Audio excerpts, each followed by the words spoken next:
সঙ্গীত যে শুধু বিনোদনের মাধ্যম নয়, এটি প্রতিবাদের ভাষাও হতে পারে, আর সেটাই দেখিয়েছে American rock band green day.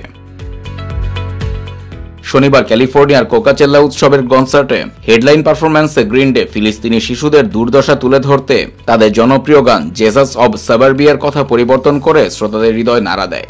মূল গানটি লাইনে ছিল running away from pain when you have been victimized. লিরিকে একটু বদলে গায়ক বিলি জো আর্মস্ট্রং গাইলেন running away from pain like the kids from Palestine. আর সেই মুহূর্তে গোটা কনসার্টের উপস্থিত শ্রোতারা করতালিতে ফেটে পড়ে। গ্রিন ডের ফিলিস্তিনের প্রতি সংহতি প্রকাশ এটি প্রথম নয়। ফেব্রুয়ারিতে মালয়েশিয়ার এক কনসার্টে আর্মস্ট্রং গাজা উপত্যকার মানুষের প্রতি সমর্থন জানিয়ে ফিলিস্তিনের পতাকা কাঁধে জড়িয়ে উঠেছিলেন কনসার্টের মঞ্চে। এছাড়াও কোকাচেল্লায় তাদের পারফরম্যান্সের শুরুতেই আমেরিকান ইডিয়ট গানে আর্মস্ট্রং একটি রাজনৈতিক বার্তা দেন। মূল গানের I'm not a part of a redneck agenda লাইনের বদলে তিনি গাইলেন I'm not a part of a MAGA agenda, যা স্পষ্টত ডোনাল্ড ট্রাম্পের প্রতি গ্রিন ডের প্রতিবাদ।